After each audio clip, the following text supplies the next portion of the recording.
할머니, 여기는 할머니 같은 분이 살 곳이 아니에요. 그 말이 귓가에 맴돌았습니다.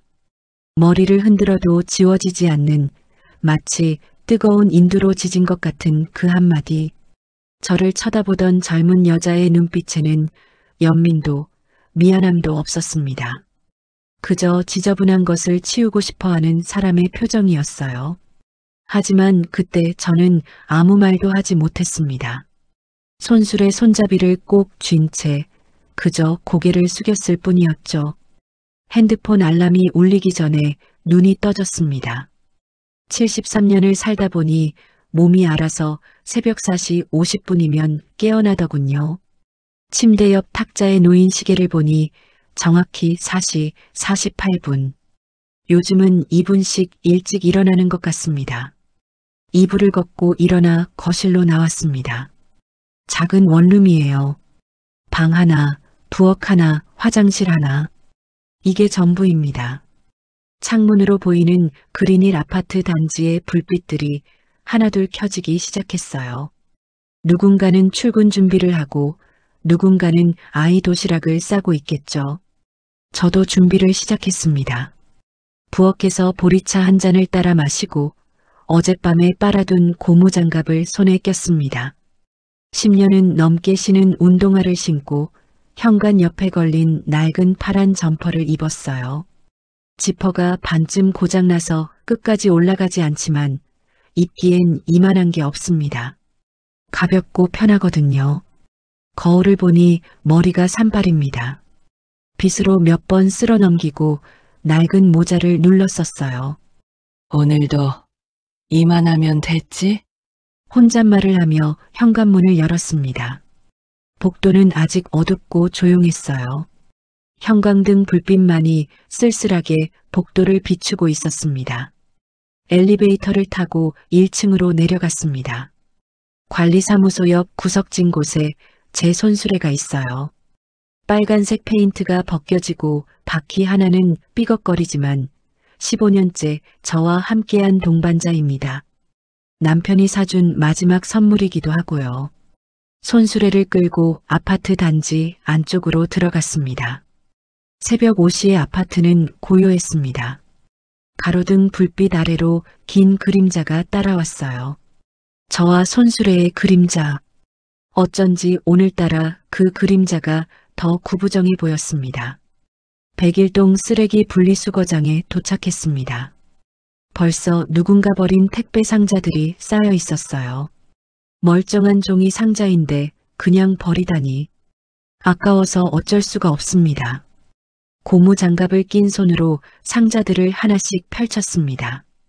테이프를 조심조심 떼어내고 반듯하게 접어서 손수레에 실었어요. 허리를 숙였다 펴기를 반복하니 왼쪽 무릎이 욱신거렸습니다. 관절염이 있거든요. 하지만 참을 만했어요. 이 상자들로 또 몇천 원은 되겠네. 마음속으로 계산하며 작업을 계속했습니다. 그때였습니다. 어머, 또 왔네. 저 할머니. 뒤에서 들리는 목소리에 고개를 들었습니다. 30대로 보이는 젊은 여자 둘이 유모차를 끌고 지나가고 있었어요. 한 명은 운동복 차림이었고 다른 한 명은 출근하는 듯 정장을 입고 있었습니다. 맨날 새벽부터 쓰레기통 뒤지던데. 불쌍하긴 한데 좀 그렇지 않아?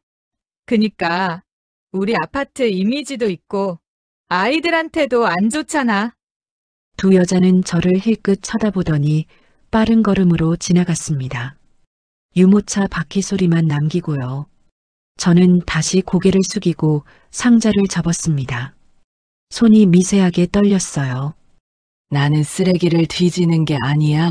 버려진 자원을 모으는 거지. 혼잣말로 중얼거렸지만 가슴 한편이 답답했습니다. 손수레를 끌고 백이동으로 향했습니다. 바퀴 하나가 삐걱거리는 소리가 새벽 공기를 가르며 울렸어요. 왠지 그 소리가 오늘따라 더 크게 들렸습니다. 백이동 분리수거장에도 상자들이 가득했어요. 페트병, 캔, 종이까지. 멀쩡한 것들인데 왜들 이렇게 함부로 버리는지 모르겠습니다. 페트병을 하나씩 주워 담으며 생각했어요. 이 페트병 하나가 분해되려면 500년이 걸린다고 합니다. 손녀 서연이가 알려줬어요. 그 말을 듣고부터는 페트병을 볼 때마다 마음이 무거워졌습니다. 500년이라니. 그때 또 누군가 지나갔습니다. 이번에는 중년 남자였어요. 출근하는 듯 서둘러 걷고 있었는데 저를 보더니 얼굴을 찌푸렸습니다. 마치 뭔가 더러운 걸 본 사람처럼요.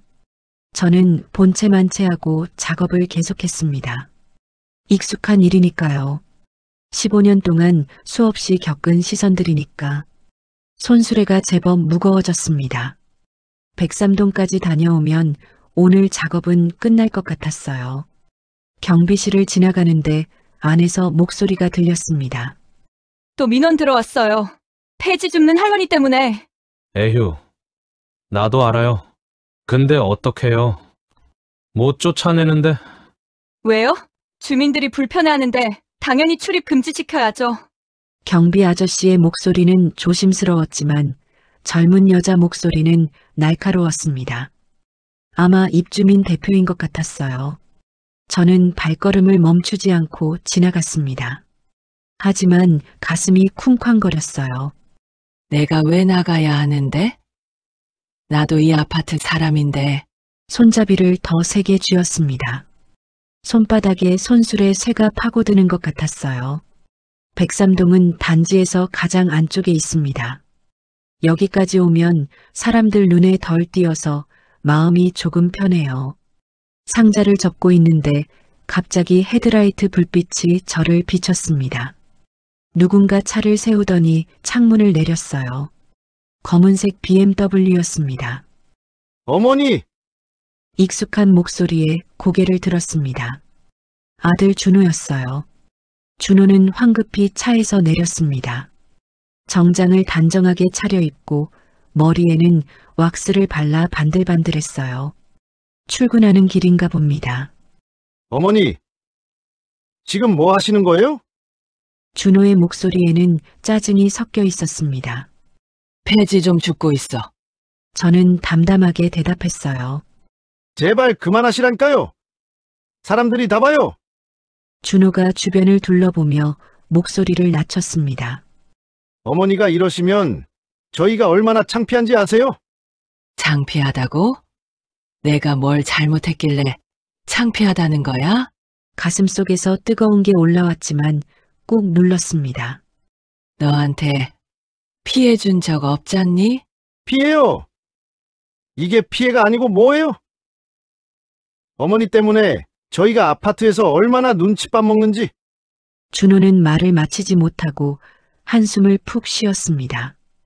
그냥 집에 계세요. 제가 용돈 드릴 테니까. 돈이 필요해서 이러는 게 아니야. 그럼 뭐 때문에요? 도대체 왜 이러시는 거예요? 저는 대답하지 않았습니다. 어차피 말해봤자 이해하지 못할 테니까요. 준호는 한참을 저를 쳐다보더니 다시 차에 올라탔습니다. 제발 부탁이에요. 그만하세요. 차가 출발했어요. 빨간 브레이크 등이 점점 멀어졌습니다. 저는 그 자리에 서서 차가 사라질 때까지 지켜봤어요. 내가 그렇게 생각하는구나. 내가 너한테 창피한 존재구나. 가슴이 먹먹했습니다. 손술에 손잡이를 놓지 않으려고 더 세게 쥐었어요. 해가 떠오르기 시작했습니다. 아파트 단지에 아침 햇살이 비치고 사람들이 하나둘 나오기 시작했어요. 출근하는 사람, 등교하는 아이들, 산책 나온 강아지들, 모두가 바쁘게 움직이는 아침이었습니다. 저는 손수레를 끌고 천천히 걸었어요. 무거운 손수레를 끌고 가는 제 뒷모습을 사람들은 어떻게 볼까요? 불쌍한 할머니? 지저분한 사람? 아니면 그냥 눈에 안 보이는 존재? 관리사무소 옆 구석에 손수레를 세워두고 엘리베이터를 탔습니다. 5층 복도를 걸어 제 원룸 앞에 섰어요. 문을 열고 들어가니 좁고 초라한 집이 저를 맞이했습니다. 신발을 벗고 부엌으로 갔습니다. 찬장을 열어 컵라면 하나를 꺼냈어요. 뜨거운 물을 부으니 김이 모락모락 올라왔습니다. 3분을 기다리는 동안 거실벽에 걸린 액자를 바라봤어요. 15년 전 사진입니다. 남편과 함께 찍은 마지막 사진이었어요. 여보, 내가 잘하고 있는 거 맞죠? 혼잣말이 텅 빈 방에 울렸습니다. 대답은 없었습니다. 라면을 다 먹고 설거지를 했어요. 물소리가 유난히 크게 들렸습니다. 설거지를 하다 보니 문득 눈물이 났어요. 왜 우는지도 모르겠는데 그냥 눈물이 흘러내렸습니다. 고무장갑 낀 손으로 눈물을 닦았습니다. 괜찮아. 익숙한 일이야. 15년 동안 혼자 살았잖아. 하지만 오늘따라 유난히 외로웠습니다. 창밖을 보니 아파트 단지가 보였어요. 101동, 102동, 103동. 제가 매일 아침 다니는 그곳들. 저 사람들은 절대 모를 거야. 내가 누군지. 그리고 어쩌면 그게 더 나을지도 모르겠다는 생각이 들었습니다. 핸드폰이 울렸습니다. 손녀 서연이었어요. 문자 하나가 와 있었습니다. 할머니, 이번 주말에 갈게요. 보고 싶어요. 할머니가 하시는 일, 저는 존경해요. 문자를 읽으니 조금 마음이 풀렸습니다. 적어도 한 명은 이해해주는 사람이 있구나. 하지만 동시에 의문이 들었어요. 과연 이 아이만으로 충분할까? 나는 언제까지 이렇게 살아야 할까? 내일도 모레도 저는 새벽 5시에 일어나 손수레를 끌 것입니다. 사람들의 차가운 시선을 받으며 아들의 한숨 섞인 목소리를 들으며 그래도 멈출 수 없습니다. 아직은.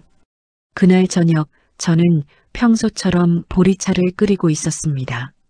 주전자에서 모락모락 김이 올라오고 보리향이 좁은 원룸을 가득 채웠어요. 창밖으로는 관리사무소 2층 회의실 불빛이 환하게 켜져 있는 게 보였습니다. 오늘 입주민 대표회의가 있나 보네. 별 생각 없이 차를 따르는데 핸드폰이 울렸습니다. 경비실 김 반장님이었어요. 70대 초반의 그분은 제게 늘 친절했습니다. 할머니, 저 김영수입니다. 네. 반장님, 무슨 일이세요? 그게 오늘 회의에서 할머니 얘기가 나올 것 같아서요. 조심하셔야 할 것 같습니다. 순간 손에 들고 있던 찻잔이 흔들렸습니다. 무슨 얘기요? 자세한 건 말씀드리기 어렵지만 입주민들 민원이 많이 들어왔습니다. 할머니가 새벽에 폐지 주우시는 것 때문에. 드디어 오는구나. 예상은 했지만 막상 듣고 나니 가슴이 철렁 내려앉았습니다. 알겠습니다. 걱정해 주셔서 고맙습니다. 전화를 끊고 창밖을 봤어요. 회의실 불빛이 유난히 밝게 느껴졌습니다. 회의실 안은 이미 사람들로 가득 차 있었습니다. 제가 그곳에 있었던 건 아닙니다. 하지만 나중에 김 반장님께 들은 이야기와 며느리 은지가 울면서 전화로 들려준 내용을 떠올려 보면 그날 회의실 분위기가 어땠을지 충분히 짐작이 갑니다.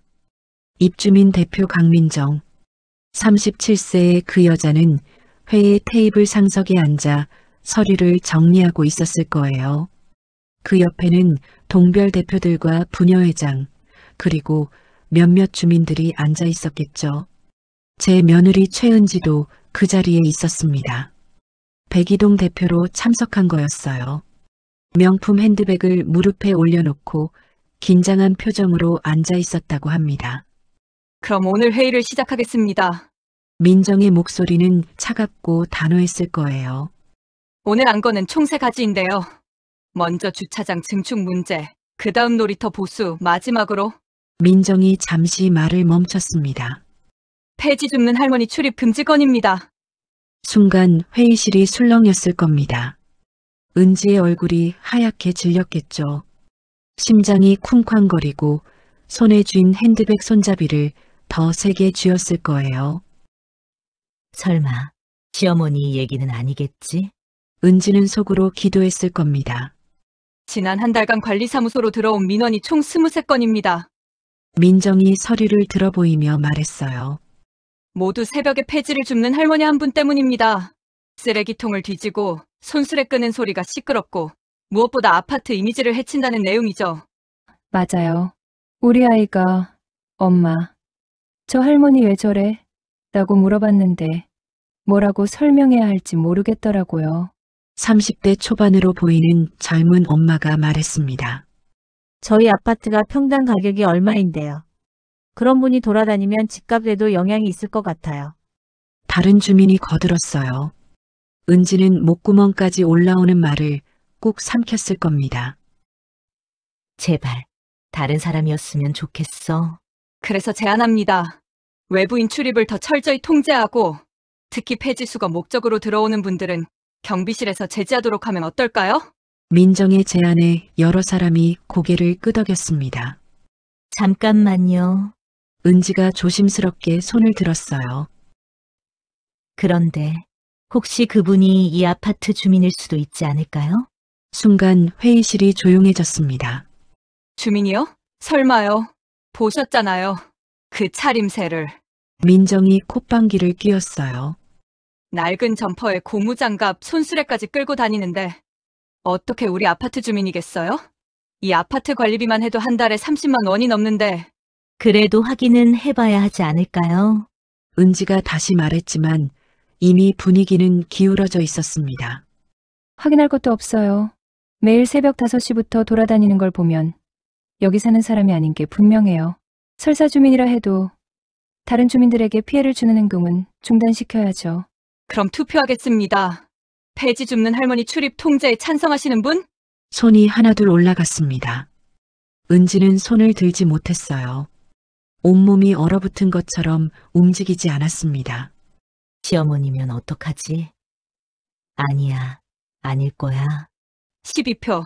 반대하시는 분? 은지와 몇 명이 손을 들었습니다. 3표. 기권은 2표네요. 가결되었습니다. 민정이 서류에 도장을 찍었어요.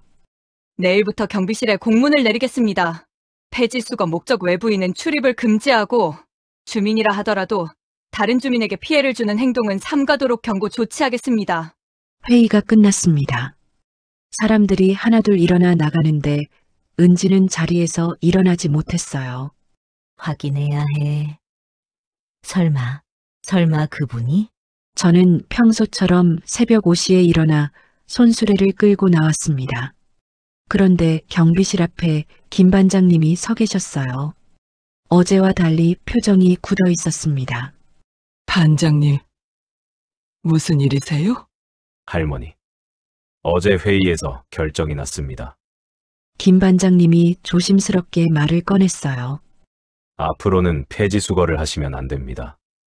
다른 주민들 민원이 너무 많이 들어와서. 순간 귓가가 멍해졌습니다. 내가 여기 사는 사람인데도요? 그게 주민이라 하더라도 다른 분들에게 피해를 주시면 안 된다고. 김 반장님의 목소리는 점점 작아졌어요. 미안한 표정이 역력했습니다. 피해라니요. 나는 그냥 버려진 걸 줍는 건데. 그게 무슨 피해인가요? 할머니 마음은 이해합니다. 하지만 저도 어쩔 수가 없어요. 위에서 내려온 지시라. 저는 손수레 손잡이를 더 세게 쥐었습니다. 손이 떨렸어요. 내가 왜 나가야 하는데? 내가 뭘 잘못했는데? 가슴속에서 뜨거운 게 치밀어 올랐습니다.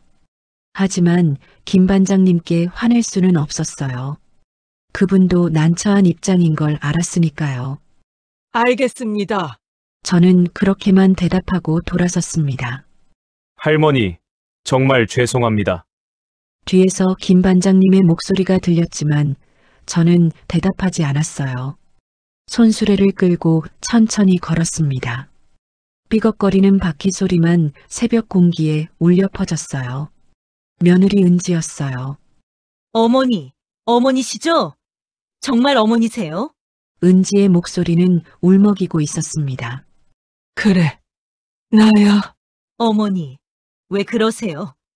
왜 새벽부터 폐지를 주우세요? 그게 내가 알 바는 아니잖니. 어머니 때문에 저희가 얼마나 창피한지 아세요? 어제 회의에서 사람들이 뭐라고 했는지.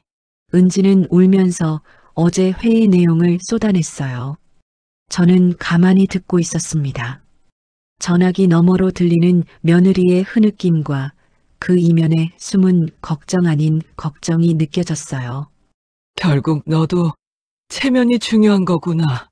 제발 부탁이에요, 어머니. 이제 그만하세요. 저희가 용돈 드릴게요. 뭐가 필요하시면 다 사드릴 테니까.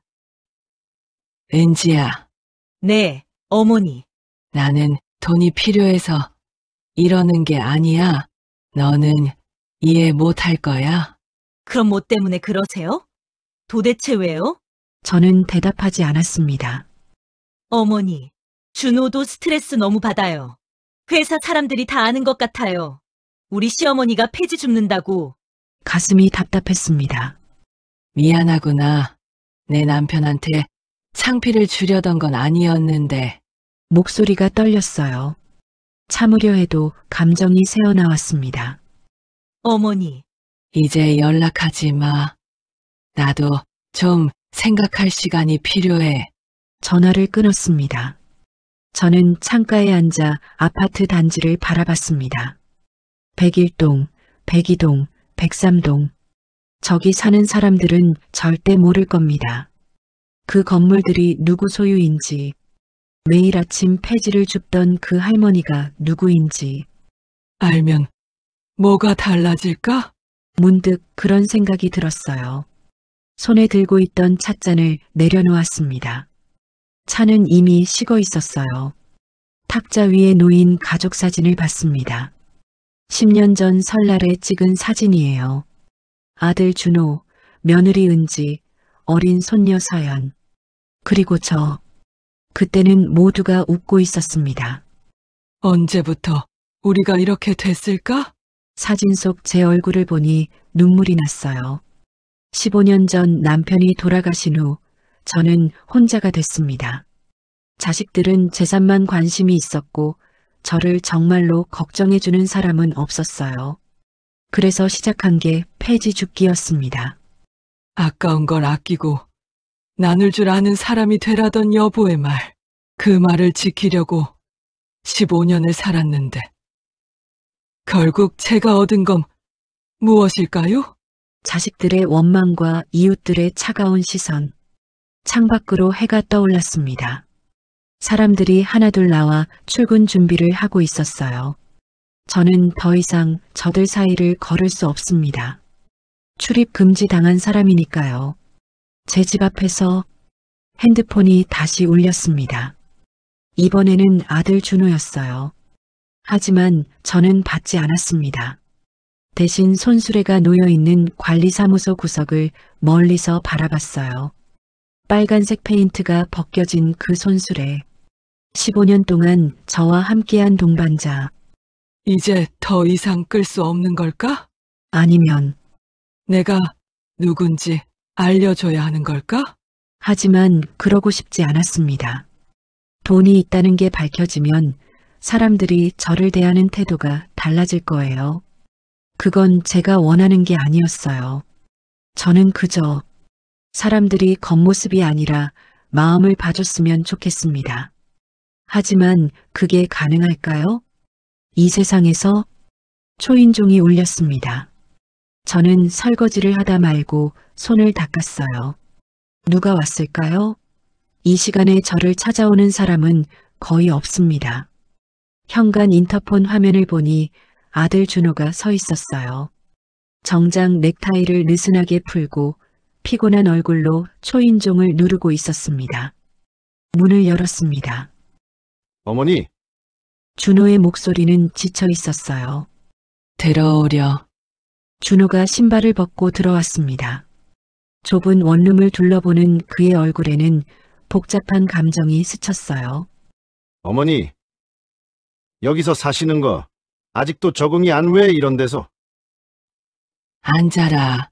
저는 준호를 거실 작은 소파에 앉히고 보리차를 따라줬습니다.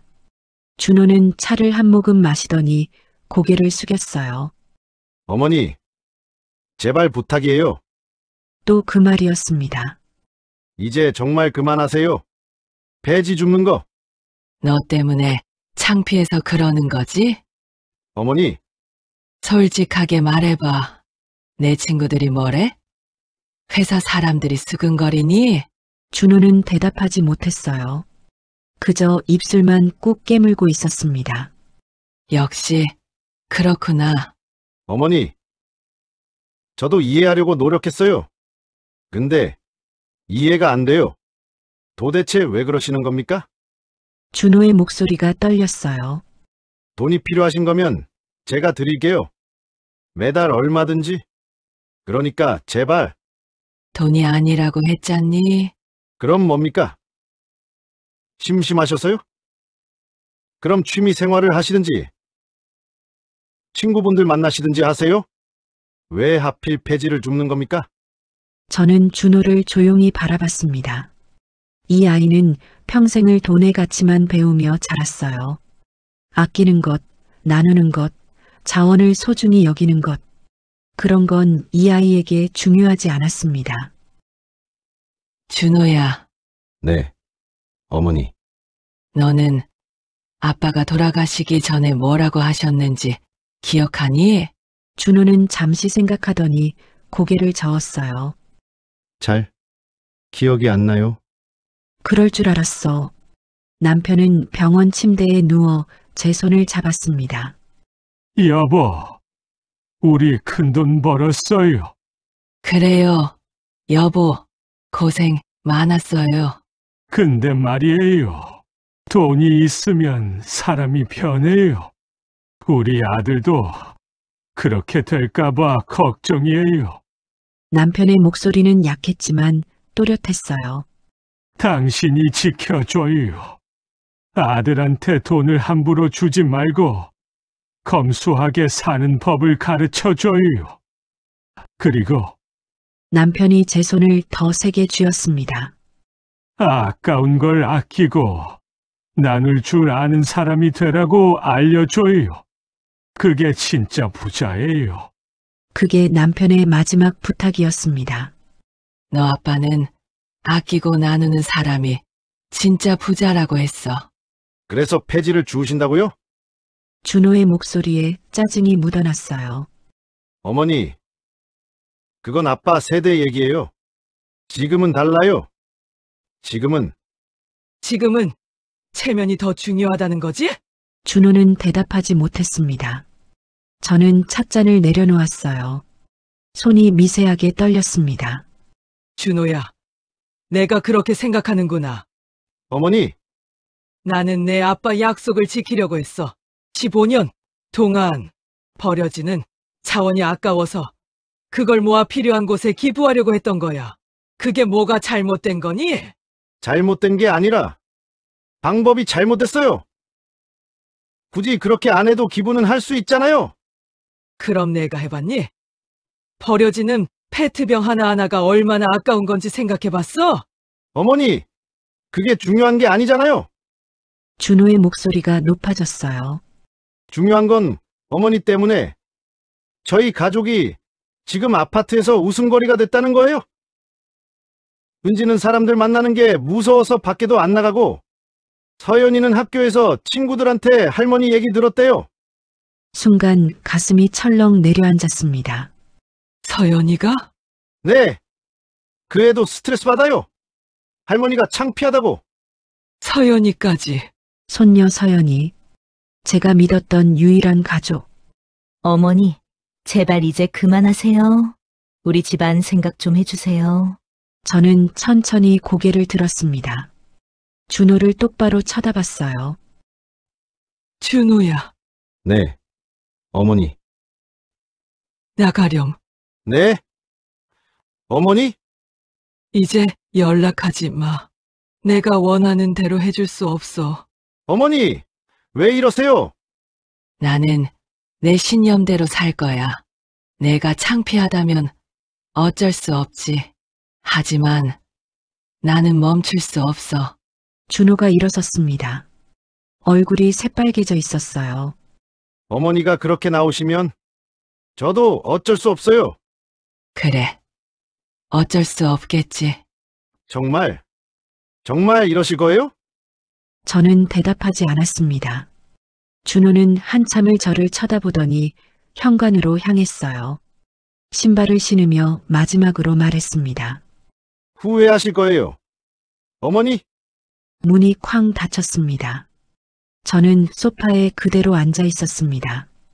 텅 빈 방에 시계 소리만 째깍째깍 울렸어요. 가슴이 답답했습니다. 숨이 제대로 쉬어지지 않았어요. 내가 잘못한 걸까? 벽에 걸린 남편 사진을 봤습니다. 여보, 내가 잘하고 있는 거 맞죠? 대답은 없었습니다. 저는 천천히 일어나 창가로 갔어요.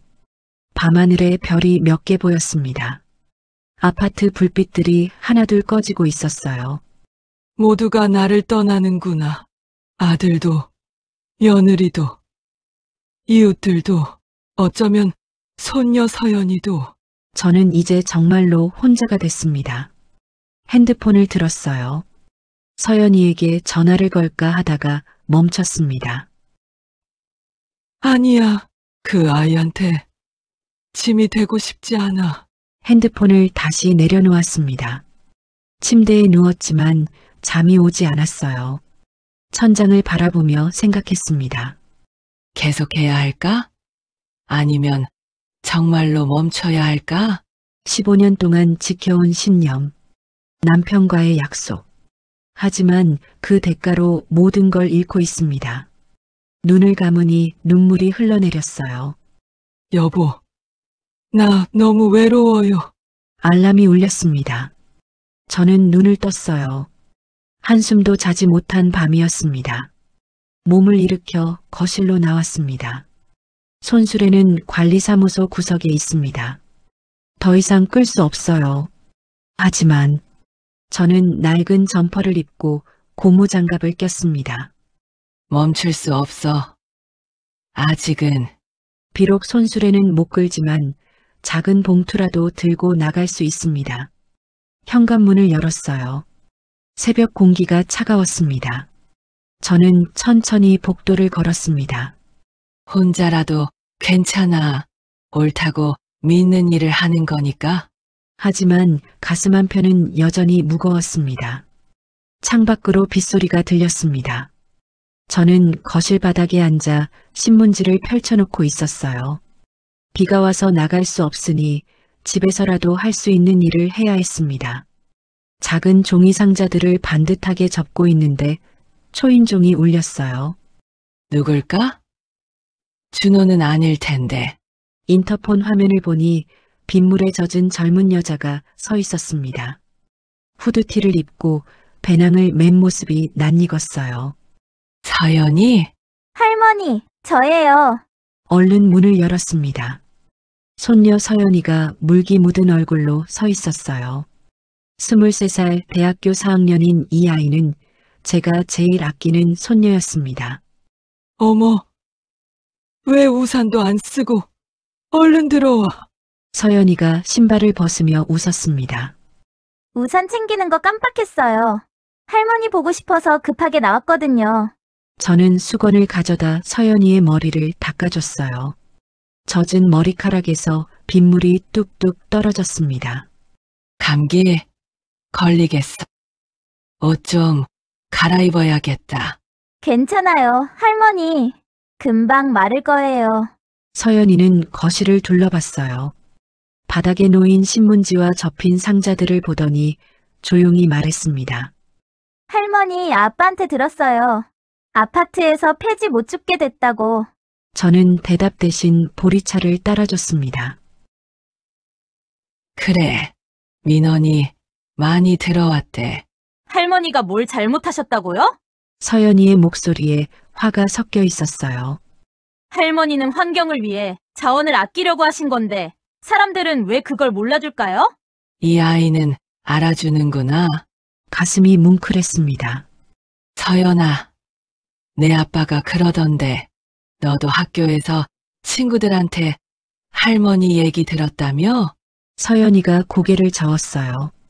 아빠가 그렇게 말씀하셨어요? 거짓말이에요. 뭐?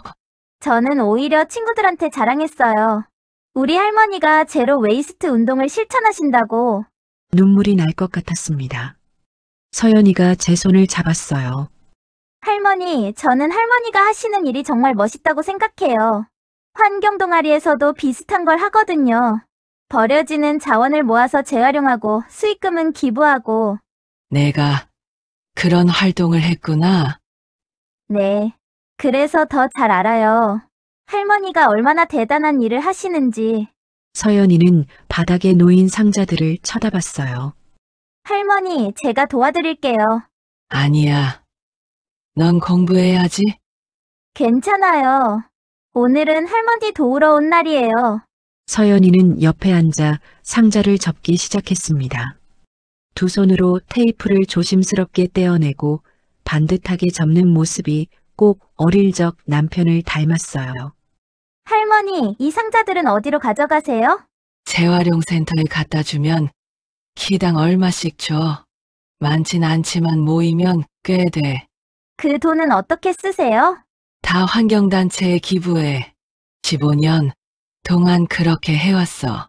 서연이의 손이 잠시 멈췄습니다. 15년이요? 할아버지 돌아가시고부터요?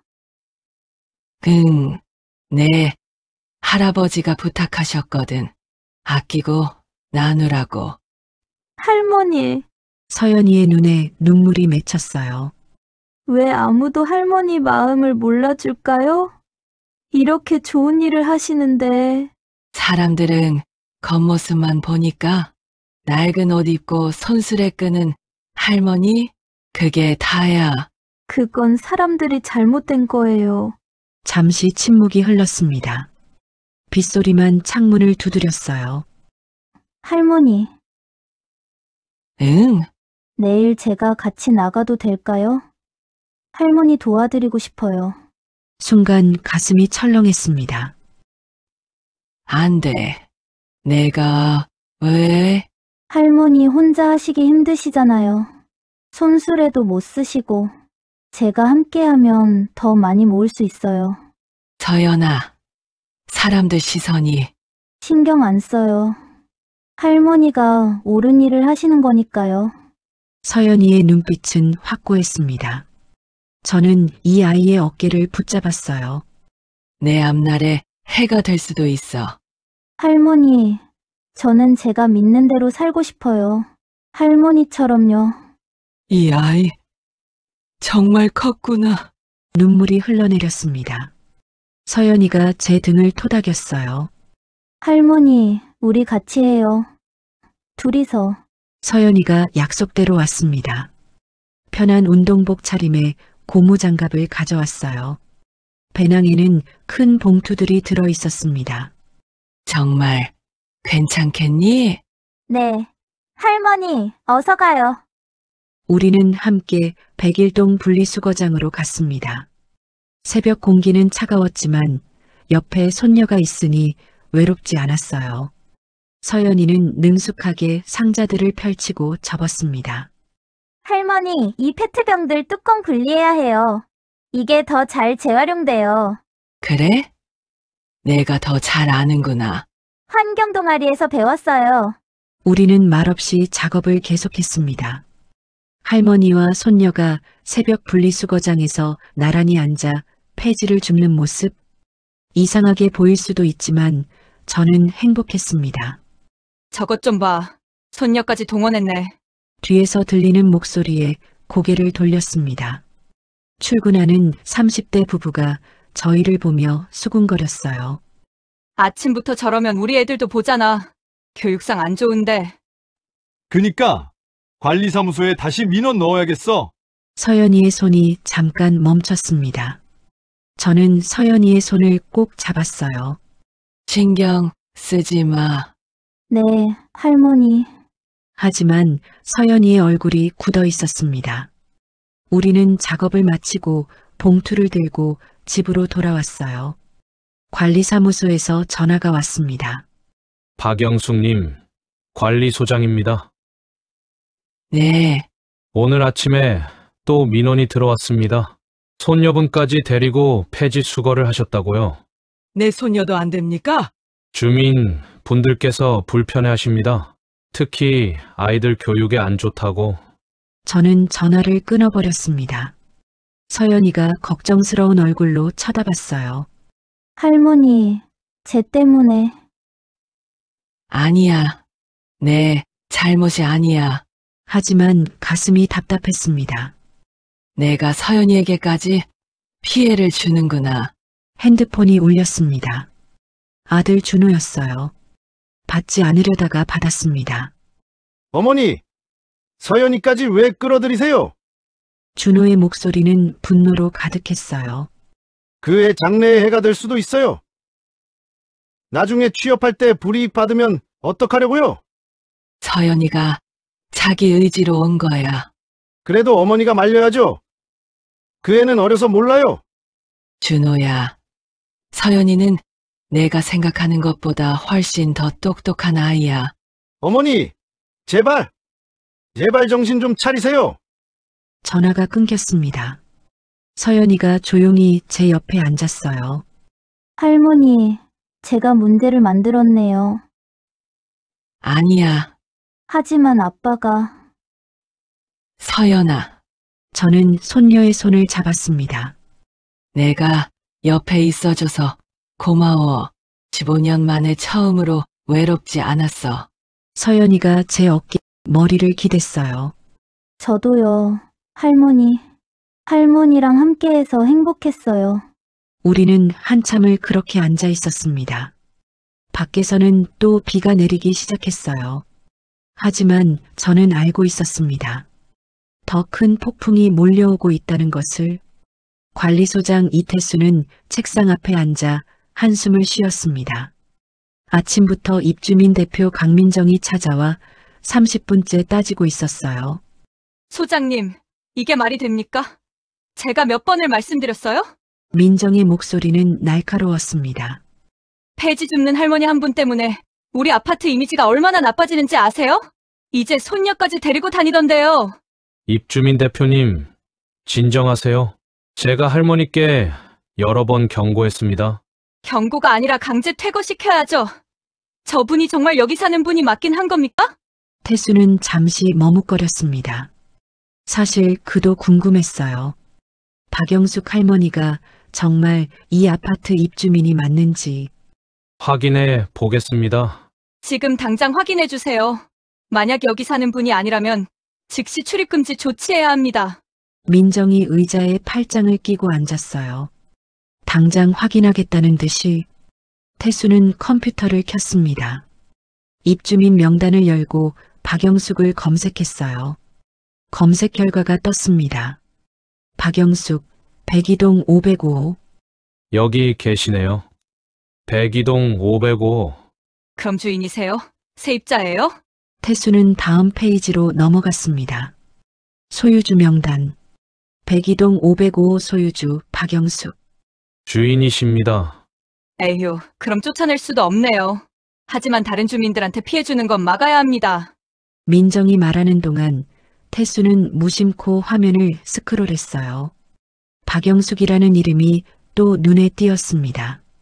백이동 506호 소유주 박영숙. 태수는 다시 위로 올라갔습니다. 백이동 504호 소유주 박영숙. 507호, 508호, 509호.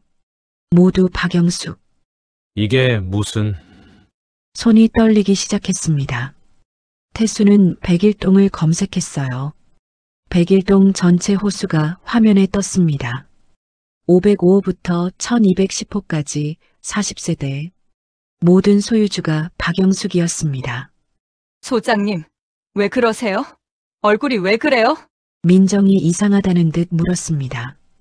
태수는 103동을 검색했어요. 역시 전체 40세대. 소유주 박영숙. 소장님. 잠깐만요. 태수는 건물 전체 등기부등본을 열었습니다. 그린힐 아파트 건물주 명단. 101동 소유주 박영숙. 102동 소유주 박영숙. 103동 소유주 박영숙. 총 120세대. 태수의 손에서 마우스가 떨어질 뻔했어요. 대표님, 네. 왜요? 이거 보세요. 태수는 화면을 민정 쪽으로 돌렸습니다. 민정이 화면을 보더니 눈이 커졌어요. 이게 뭐예요? 박영숙 할머니가 101동부터 103동까지 전체 소유주이십니다. 네. 그게 무슨 말이에요? 민정이 자리에서 벌떡 일어났습니다. 폐지 줍는 그 할머니가요? 네, 확실합니다. 등기부등본에 명확하게 나와 있습니다. 민정은 화면을 다시 보고 또 봤어요. 얼굴이 점점 하얗게 변했습니다. 이럴 수가. 우리가 쫓아내려던 사람이 건물주였다고요? 그런 것 같습니다. 그럼 우리가 그동안 민정의 목소리가 떨렸어요. 회의에서 했던 말들이 떠올랐을 겁니다. 저는 몰랐어요. 정말 몰랐다고요. 민정이 주저앉았습니다. 태수도 당황스러웠어요. 15년 동안 관리소장을 했지만 이런 경우는 처음이었습니다. 대표님, 이 사실을 다른 입주민들에게 안 돼요. 절대 안 돼요. 민정이 소리쳤습니다. 만약 사람들이 알면 저는 끝장이에요. 제가 건물주를 모욕했다는 게 알려지면. 하지만 언젠가는 알려져야 하지 않을까요? 지금은 안 됩니다. 제발요. 민정은 황급히 관리사무소를 나갔어요. 준호는 서류를 검토하다 말고 핸드폰을 봤습니다. 관리소장 이태수에게서 전화가 왔어요. 여보세요? 박준호님이시죠? 저 그린힐 아파트 관리소장 이태수입니다. 아, 네. 무슨 일이세요? 혹시 박영숙 할머니와 어떤 관계신지 여쭤봐도 될까요? 제 어머니신데요. 왜요? 준호의 목소리가 경계심을 띄었습니다. 아, 그러시군요. 사실 오늘 확인한 사실이 있어서요. 무슨 사실이요?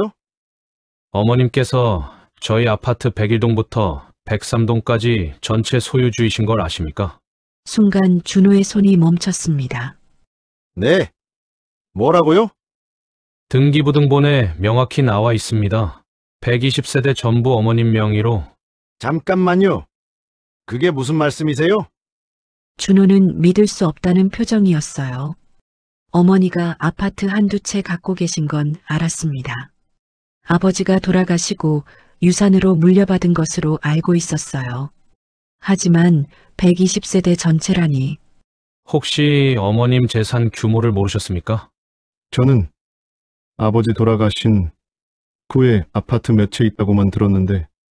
그게 아니라 건물 3개 동 전체입니다.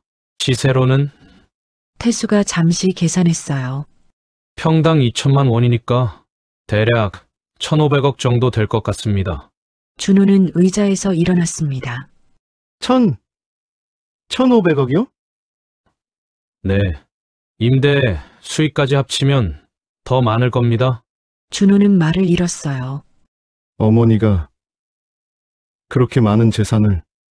그동안 어머니는 좁은 원룸에서 혼자 사셨습니다. 낡은 옷을 입고 새벽마다 폐지를 주우며 마치 가난한 노인처럼. 박준호님? 아, 네. 알겠습니다. 말씀 감사합니다. 준호는 전화를 끊고 책상에 주저앉았어요. 손이 떨렸습니다. 내가 어머니를 뭐라고 했지? 준호는 머리를 감싸쥐었습니다. 어머니는 모든 걸 가지고 계셨는데 나는. 저는 서연이와 함께 저녁을 먹고 있었습니다. 김치찌개에 밥 한 공기. 할머니, 오늘 관리사무소에서 연락 안 왔어요? 아니. 왜? 아침에 민원이 또 들어갔다던데. 그때 현관 초인종이 울렸습니다. 화면을 보니 아들 준호였어요. 왜 또 왔을까? 문을 열었습니다. 준호는 숨을 헐떡이고 있었어요. 계단으로 뛰어 올라온 것 같았습니다. 어머니, 준호의 목소리는 떨리고 있었어요. 왜 또 왔니? 어머니, 제가 몰랐습니다. 뭘? 어머니가 그린힐 아파트 건물 주이신 걸. 저는 잠시 말이 없었습니다. 드디어 알았구나. 관리소장한테 연락 왔어요. 어머니가 120세대 전부 소유하고 계신 거 맞습니까? 그래, 왜? 왜 말씀 안 하셨어요? 내가 알 필요 없었어. 준호는 거실로 들어와 무릎을 꿇었습니다. 어머니, 죄송합니다. 제가 어머니를 뭐라고 했는지 일어나. 저는 정말 몰랐어요. 어머니가 그렇게 많은 재산을. 그래서 미안하다는 거니? 내가 돈이 많으니까? 준호는 대답하지 못했어요. 저는 조용히 말했습니다. 준호야, 나는 내가 내 재산 때문에 사과하는 게 아니었으면 좋겠구나. 소문은 생각보다 빨리 퍼졌습니다. 저는 아침 일찍 분리수거장에 갔어요. 작은 봉투 하나를 들고 조용히 상자를 줍고 있었습니다. 할머니, 뒤에서 들리는 목소리에 고개를 돌렸어요. 입주민 대표 강민정이 달려오고 있었습니다. 어제까지만 해도 저를 쫓아내려던 그 여자가 할머니 아침 일찍 나오셨네요. 제가 도와드릴게요. 민정이 활짝 웃으며 상자를 집어들었어요. 괜찮습니다. 아니에요. 제가 해야죠. 사실 그동안 할머니께서 환경을 위해 이렇게 애쓰시는 줄 몰랐어요. 어제까지만 해도 아파트의 이미지 해친다던 사람이.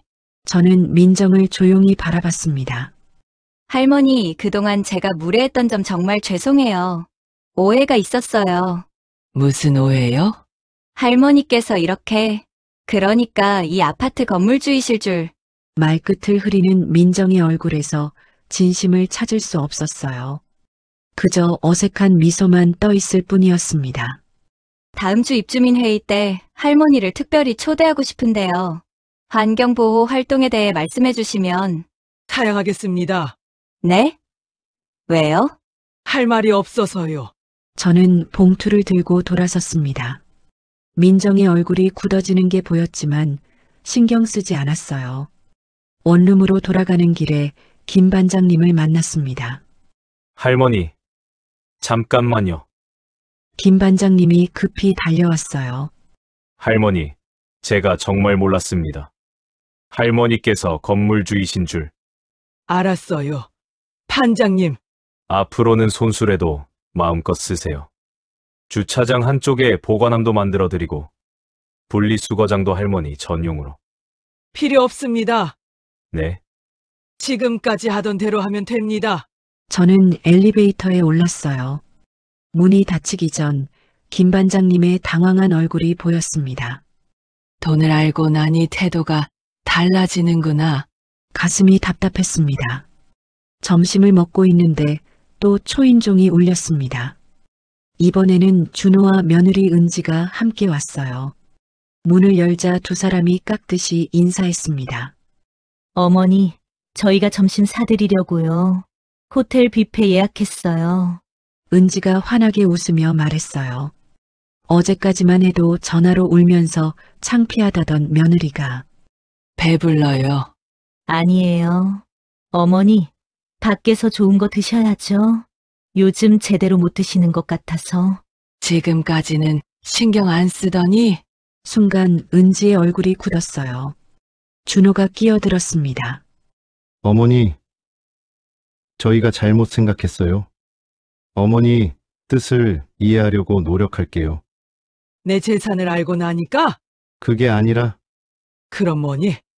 어제까지만 해도 여인은 나를 창피하다고 했잖니. 준호와 은지는 대답하지 못했어요. 저는 천천히 말했습니다. 너희가 나를 찾아온 건 어머니가 그리워서가 아니야. 돈이 있다는 걸 알았으니까지. 어머니. 집에 가렴. 나는 너희가 필요 없어. 어머니, 제발. 나가.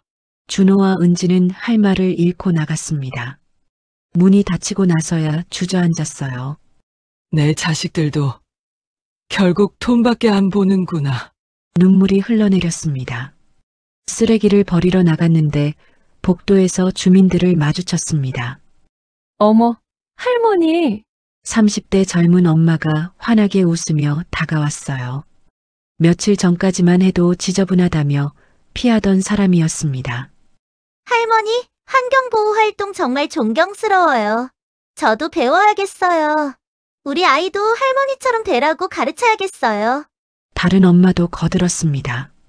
어제까지만 해도 아이들 교육에 안 좋다던 사람들이 저는 아무 말 없이 지나갔어요. 할머니! 뒤에서 부르는 소리가 들렸지만 돌아보지 않았습니다. 이게 사람들의 진짜 모습이구나. 서연이가 저녁을 해주러 왔습니다. 부엌에서 국을 끓이는 손녀의 뒷모습을 보며 생각했어요. 이 아이도 언젠가는 변할까? 할머니, 밥 먹어요. 식탁에 앉아 밥을 먹는데 서연이가 조심스럽게 말했습니다. 할머니, 오늘 아파트에서 사람들이 막 친절하게 굴던데.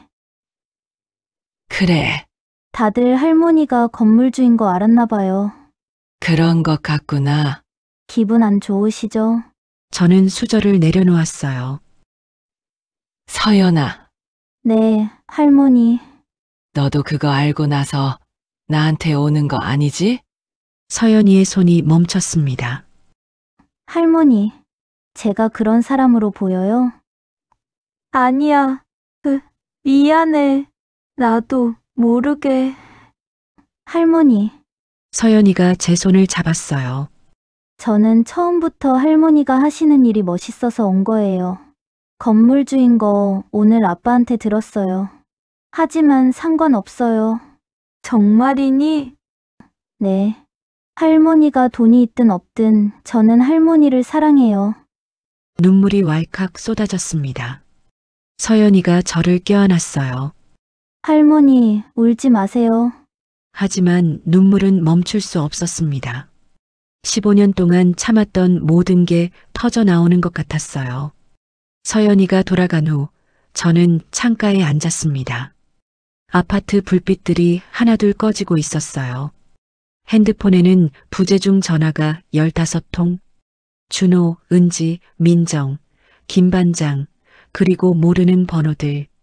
돈을 알고 나니 모두가 연락하는구나. 15년 동안 혼자 살 때는 아무도 찾지 않았는데 지금은 하루에도 몇 번씩 전화가 옵니다. 하지만 진심으로 저를 걱정하는 사람은 없었어요. 서연이를 빼고는. 벽에 걸린 남편 사진을 봤습니다. 여보, 당신 말이 맞았어요. 돈이 있으면 사람이 변한다고.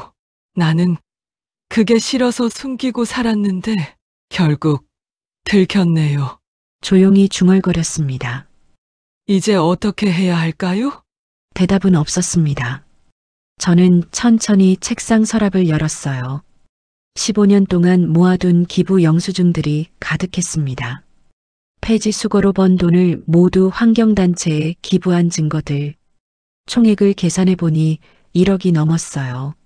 15년 동안 이렇게 살았는데 결국 사람들은 내가 아니라 내 돈만 봤구나. 가슴이 먹먹했습니다. 핸드폰이 다시 울렸어요.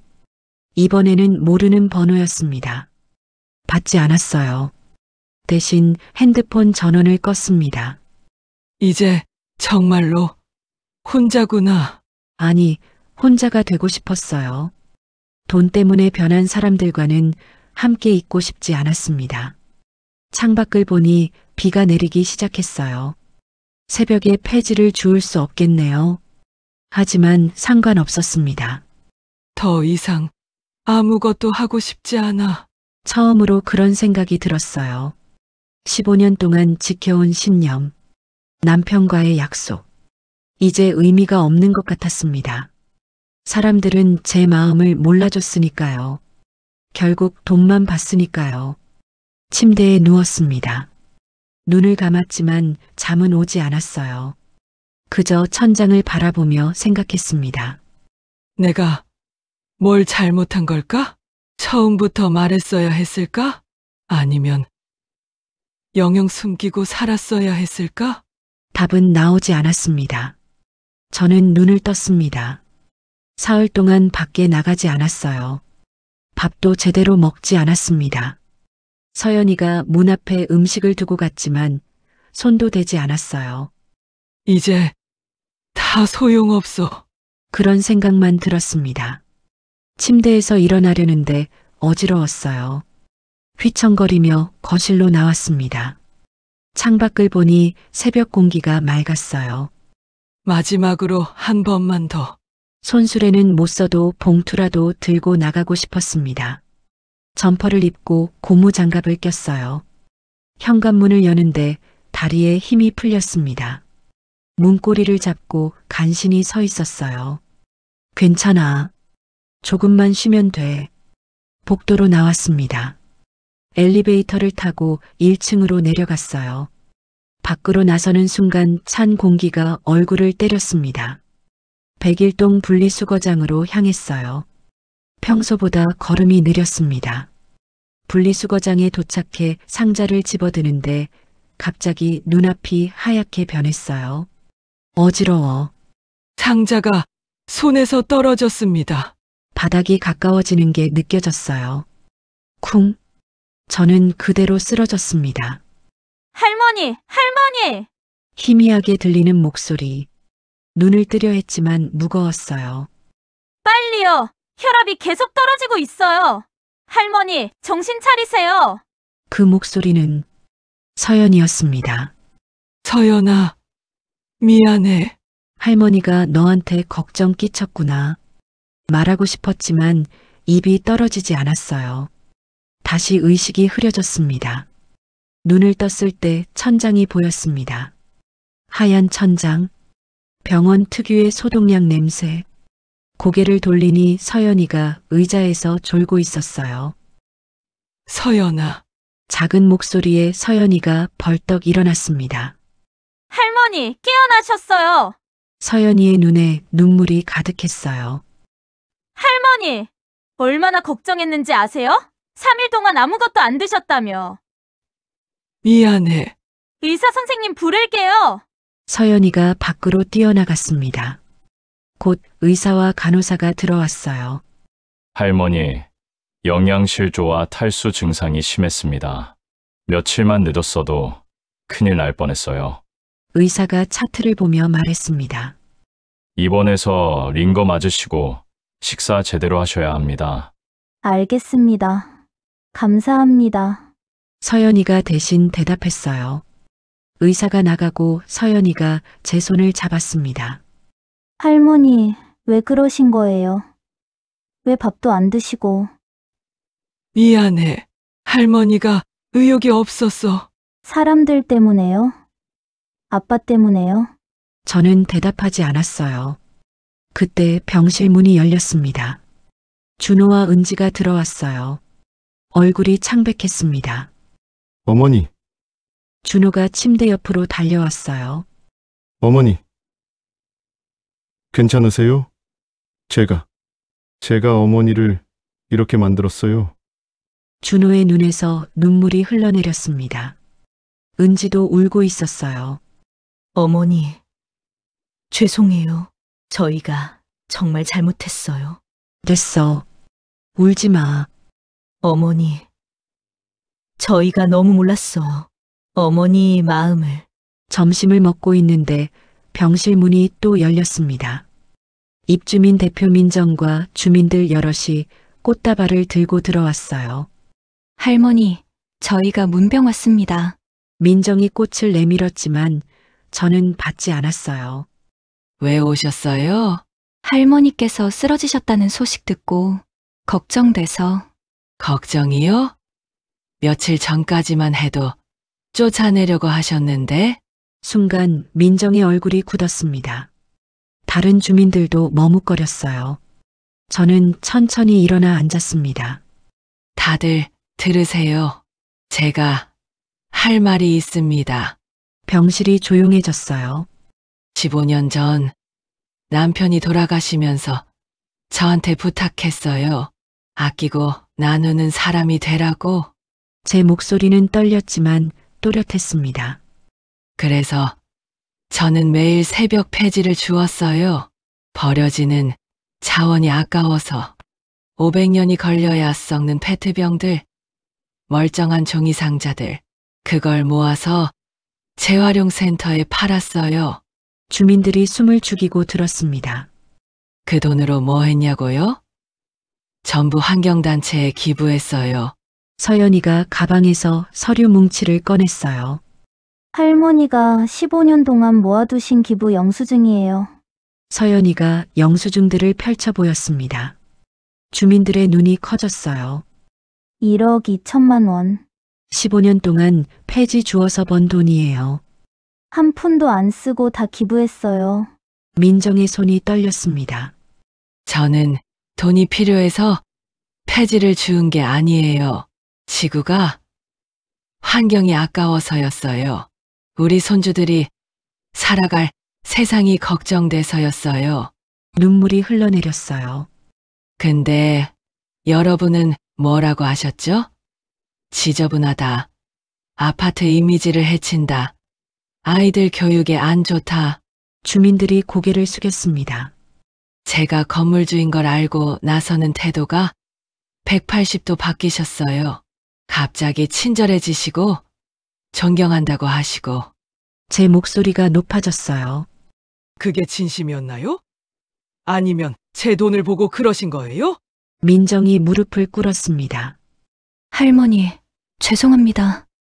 정말 죄송합니다. 눈물을 흘리며 말했어요. 저희가 너무 몰랐어요. 겉모습만 보고 판단했어요. 할머니의 진짜 마음을 보려고 하지 않았어요. 다른 주민들도 하나둘 무릎을 꿇었습니다. 할머니, 용서해 주세요. 저희가 잘못했습니다. 병실이 울음소리로 가득 찼어요. 준호가 앞으로 나왔습니다. 어머니, 떨리는 목소리였어요. 저는 평생 돈만 봤어요. 어머니가 뭘 하시든 창피하다. 체면이 어떻게 되냐. 그것만 생각했어요. 준호가 무릎을 꿇었습니다. 어머니는 15년 동안 아버지와의 약속을 지키셨는데 저는 단 하루도 아버지 말씀을 기억하지 못했어요. 아버지가 뭐라고 하셨는지 아세요? 아끼고 나누는 사람이 진짜 부자라고 하셨잖아요. 어머니는 진짜 부자셨어요. 돈이 많아서가 아니라 마음이 부자셨어요. 준호의 어깨가 흔들렸습니다. 저는 어머니의 아들 자격이 없어요. 저는 준호의 손을 잡았어요. 아니야. 넌 내 아들이야. 어머니. 늦지 않았어. 이제라도 알았으면 된 거야. 준호가 제 손을 꼭 쥐었습니다. 은지도 다가와 무릎을 꿇었어요. 어머니, 저도 용서해 주세요. 저는 남의 시선만 의식하며 살았어요.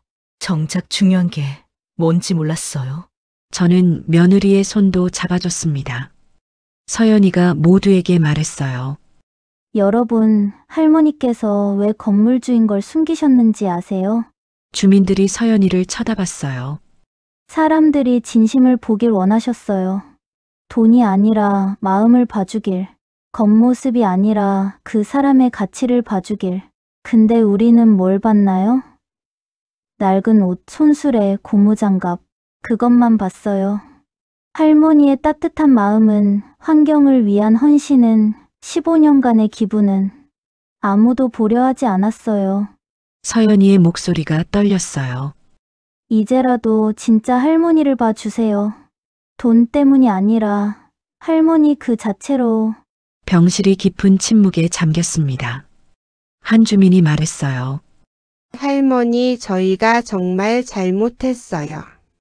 이제라도 배우고 싶어요. 할머니처럼 환경을 생각하고 나누는 법을. 저희도요. 할머니, 가르쳐 주세요. 제발 용서해 주세요. 저는 천천히 고개를 끄덕였어요. 고맙습니다. 이제라도 제 마음을 알아주셔서 눈물이 멈추지 않았습니다. 하지만 이번에는 슬픈 눈물이 아니었어요. 15년 만에 처음으로 느끼는 따뜻함이었습니다. 병실 창문으로 아침 햇살이 들어왔습니다. 일주일 동안 링거를 맞고 제대로 식사를 하니 몸이 많이 좋아졌어요. 할머니, 준비 다 됐어요? 서연이가 짐을 챙기며 물었습니다. 그래, 이제 집에 가야지. 준호가 휠체어를 가져왔어요. 어머니, 조심하세요. 괜찮아. 내가 걸을 수 있어. 그래도요. 병원에서 휠체어 타라고 했어요. 저는 아들의 손을 잡고 휠체어에 앉았습니다. 이 아이가 이렇게 다정했었나? 병원 로비로 내려오니 예상치 못한 광경이 펼쳐졌어요. 입주민들이 줄지어 서 있었습니다.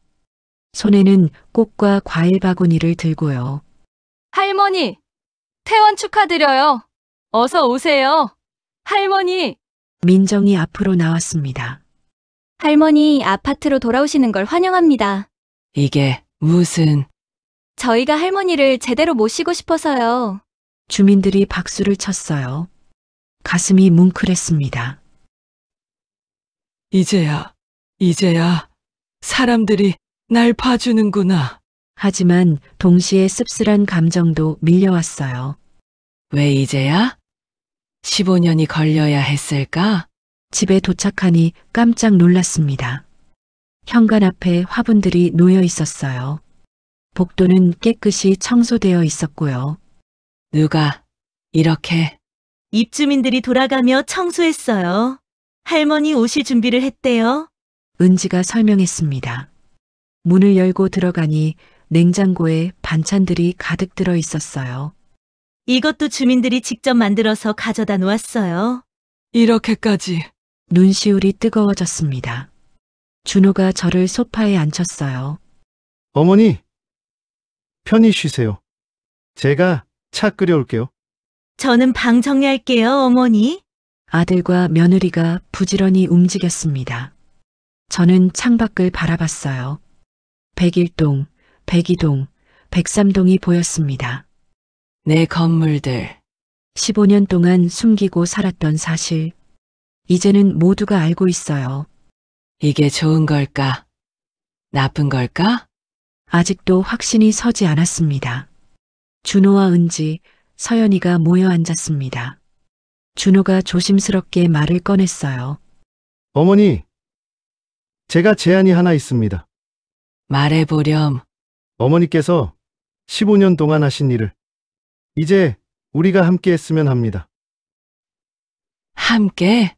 네. 가족이 다 함께 환경보호 활동을 하는 거예요. 어머니 혼자가 아니라.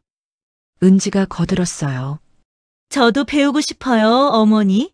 분리수거 제대로 하는 법, 자원 아끼는 법. 서연이가 웃었습니다. 할머니, 우리 가족이 환경 지킴이가 되는 거예요. 저는 세 사람을 바라봤어요. 진심 어린 눈빛들이었습니다. 고맙구나. 정말 고마워. 어머니, 그리고요. 준호가 서류 봉투를 꺼냈습니다. 아파트 관리사무소에서 제안이 왔어요. 재활용 센터를 만들고 싶대요. 어머니 이름으로. 재활용 센터? 네. 주민들이 자발적으로 참여해서 폐지, 캔, 병 같은 걸 모으고 수익금은 환경단체에 기부하는 거예요. 어머니가 15년 동안 하셨던 일을 이제 아파트 전체가 함께하는 겁니다. 가슴이 벅차올랐어요. 내가 혼자 하던 일을 이제 모두가 함께. 좋은 생각이구나. 그럼 하시겠어요? 그래. 해보자. 아파트 단지 한쪽에 작은 건물이 생겼습니다. 영숙 재활용 센터라는 간판이 달려 있었어요. 현수막에는 함께 만드는 녹색 아파트라고 적혀 있었습니다. 개소식에 많은 주민들이 모였어요. 민정이 마이크를 잡았습니다. 여러분, 오늘 우리는 새로운 시작을 합니다. 박영숙 할머니께서 15년 동안 혼자 지켜오신 환경보호를 이제 우리 모두가 함께 실천하려고 합니다. 박수가 터져 나왔어요. 할머니, 한 말씀 부탁드립니다. 저는 천천히 일어났습니다. 마이크를 잡으니 손이 떨렸어요. 감사합니다. 15년 동안 혼자 외로웠는데 목이 메었습니다. 이제 함께 해주셔서 정말 고맙습니다. 주민들이 환호했어요. 서연이가 커다란 상자를 가져왔습니다. 할머니, 이거 선물이에요. 상자를 열어보니 새 손수레가 들어있었어요. 빨간색이었습니다. 15년 전 남편이 사주신 손수레와 똑같은 색이었어요. 할머니의 옛날 손수레가 낡아서요. 저희가 새로 준비했어요. 눈물이 왈칵 쏟아졌습니다. 여보, 보고 있어요? 사람들이 변했어요. 준호가 제 어깨를 감싸 안았어요. 어머니, 이제 혼자가 아니에요. 알람이 울렸습니다. 저는 일어나 거실로 나왔어요. 예전처럼 낡은 점퍼를 입고 고무장갑을 꼈습니다. 하지만 이제는 다릅니다. 현관문을 열자 복도에 사람들이 서 있었어요. 서연이, 준호, 은지, 그리고 몇몇 주민들. 할머니, 같이 가요. 모두 손에 봉투를 들고 있었습니다. 우리는 함께 분리수거장으로 갔어요. 새벽 공기는 여전히 차갑지만 외롭지 않았습니다. 함께 상자를 접고 페트병 뚜껑을 분리하고 캔을 모았어요. 할머니, 이렇게 하는 거 맞아요? 젊은 엄마가 물었습니다. 그래요. 잘하고 있어요. 할머니, 이거 재활용되는 거예요? 아이가 페트병을 들고 물었어요. 응. 이걸 모으면 새 옷도 만들고 가방도 만들 수 있어. 와, 신기해요. 아이의 눈이 반짝였습니다. 이거구나. 내가 바라던 게. 사람들이 진짜로 환경을 생각하고 함께 실천하는 것. 작업을 마치고 재활용 센터로 갔어요. 센터 앞에는 이번 달 기부 목표 500만 원이라고 적힌 게시판이 있었습니다. 할머니, 벌써 450만 원 모였어요. 민정이 자랑스럽게 말했어요. 다음 달엔 더 많이 모아서 환경단체에 기부할 거예요. 고마워요. 정말 고마워요. 오랜만에 가족이 다 모였습니다. 준호네 집 거실 식탁에 둘러앉아 저녁을 먹었어요. 할머니, 국 더 드세요.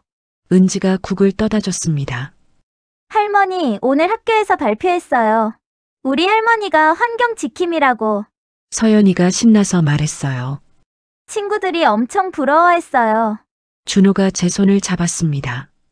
어머니, 행복하세요? 저는 천천히 고개를 끄덕였어요. 그래. 행복해. 하지만 마음 한편에는 여전히 복잡한 감정이 있었습니다. 이제야 인정받는구나. 안도감이 들었어요. 하지만 동시에 왜 이렇게 오래 걸렸을까? 15년이나? 아쉬움도 있었습니다. 이 나이에 새로 시작하는 기분이야. 73살의 나이에 다시 시작하는 삶. 외롭지 않은 삶. 좋은 것인지 늦은 것인지 아직도 확신이 서지 않았어요. 하지만 괜찮았습니다. 중요한 건 지금이니까요. 저는 새 손수레를 끌고 아파트 단지를 걸었습니다. 빨간색 손수레. 바퀴는 부드럽게 굴러갔어요. 옆에는 서연이가 함께 걸었습니다. 할머니, 저 봐요. 벌써 20명이나 참여하고 있어요. 아파트 곳곳에서 사람들이 봉투를 들고 폐지를 줍고 있었어요. 어린아이들도 부모와 함께 참여했습니다. 변했구나. 사람들이 정말로 변했어. 백일동을 지나가는데 한 아주머니가 인사했어요. 할머니, 좋은 아침이에요. 좋은 아침입니다. 백이동에서는 젊은 부부가 열심히 상자를 접고 있었어요. 백삼동 앞에서는 민정이 아이들을 모아 분리수거 교육을 하고 있었습니다. 저는 손수레를 잠시 멈추고 그 광경을 지켜봤어요. 해가 떠오르기 시작했습니다. 아파트 단지를 밝히는 따스한 햇살. 손수레 손잡이를 꼭 쥐었습니다. 15년 전 남편이 사주신 손수레는 이제 없지만 그 정신은 여전히 제 손에 있어요. 여보, 우리 해냈어요. 사람들은 변할 수 있어요. 시간이 걸릴 뿐이에요. 서연이가 제 팔을 잡았습니다. 할머니, 행복하시죠? 그래. 행복해. 너희가 있어서. 저도요, 할머니. 할머니가 계셔서 행복해요. 우리는 함께 손수레를 끌고 걸었어요. 할머니와 손녀, 그리고 뒤에서 따라오는 여러 사람들. 이제 저는 혼자가 아닙니다. 외롭지 않아요. 비록 15년이 걸렸지만 드디어 사람들이 제 마음을 봐주었으니까요. 늦었지만 괜찮아. 지금이라도 함께 할 수 있다면. 해가 완전히 떠올랐습니다. 새로운 하루가 시작됐어요. 우리 모두에게 그린힐 아파트는 환경 친화 아파트 인증을 받았습니다. 재활용률이 전국 1위였어요. 지역 신문에 기사가 났습니다. 73세 할머니가 바꾼 아파트 단지. 사진 속에는 제가 손수레를 끌고 주민들과 함께 웃고 있는 모습이 담겨 있었어요. 저는 그 신문을 남편 사진 옆에 놓았습니다. 여보, 보고 있어요? 당신 말이 맞았어요. 아끼고 나누는 사람이 진짜 부자래요. 이제야 알았어요.